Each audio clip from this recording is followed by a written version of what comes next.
మాజీ మంత్రి కొడాలి నాని అరెస్ట్ ఎంతో దూరం లేదని ప్రచారం జరుగుతుంది. కూటమి ప్రభుత్వం ఏర్పడిన తర్వాత ఆయన ఆంధ్రప్రదేశ్ రాజకీయాలకు దూరంగా ఉంటున్నారు. ఆరోగ్యపరమైన సమస్యలు తలెత్తడంతో ఆయన ఎక్కువగా హైదరాబాద్ లోనే ఉంటున్నారు.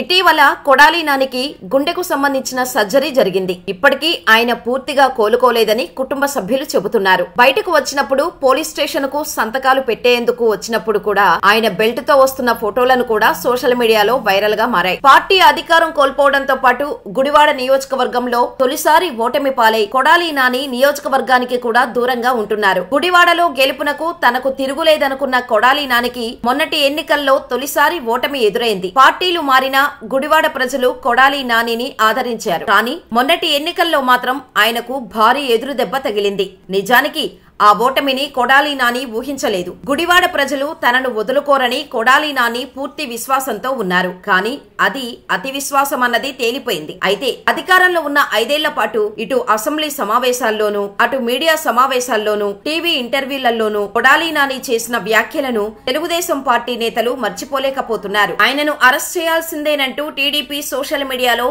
ఎక్కువగా డిమాండ్ వినిపిస్తోంది. 2004లో టీడీపీ నుంచి తొలిసారి గుడివాడ ఎమ్మెల్యేగా కొడాలి నాని ఎన్నికయ్యారు. 2009లోనూ ఎమ్మెల్యేగా విజయం సాధించారు. 2014 ఎన్నికలకు వచ్చేసరికి వైసీపీలోకి వెళ్లారు. ఆ ఎన్నికలలో విజయం సాధించారు. 2019 ఎన్నికల్లో మాత్రం వెనిగండ్ల రాము చేతిలో ఓటమి పాలయ్యారు. వైసీపీ అధికారంలో ఉన్నప్పుడు దాదాపు 2.5 ఏళ్లు మంత్రిగా పనిచేశారు. గుడివాడలో తనకు తిరుగులేదని భావించిన కొడాలి నాని ప్రత్యర్థులను ఒక ఆట ఆడుకున్నారు. దీంతో అధికారం కోల్పోయిన తర్వాత కొడాలి నాని అనుచరులు వరుసగా అరెస్ట్ అవుతున్నారు. అన్ని కేసులు బయటకు తీసి పోలీసులు వరుస పెట్టి అరెస్టులు చేస్తున్నారు. తర్వాత వంతు కొడాలి నానిదేనని అంటున్నారు. తాజాగా మాజీ మంత్రి కొడాలి నానిపై మరో పోలీసు కేసు నమోదైంది. విశాఖ 3 టౌన్ పోలీసులు కేసు నమోదు చేశారు. చంద్రబాబు నాయుడుతో పాటు ఆయన కుటుంబ సభ్యులపై చేసిన అనుచిత వ్యాఖ్యలపై అంజనా ప్రియ అనే మహిళ పోలీసులకు ఫిర్యాదు చేశారు. చంద్రబాబుతో పాటు వారి కుటుంబ సభ్యులను కించపరిచే విధంగా పోస్టులు పెట్టారంటూ ఫిర్యాదు చేశారు. దీంతో మాజీ మంత్రి కొడాలి నానిపై పోలీసులు కేసు నమోదు చేసి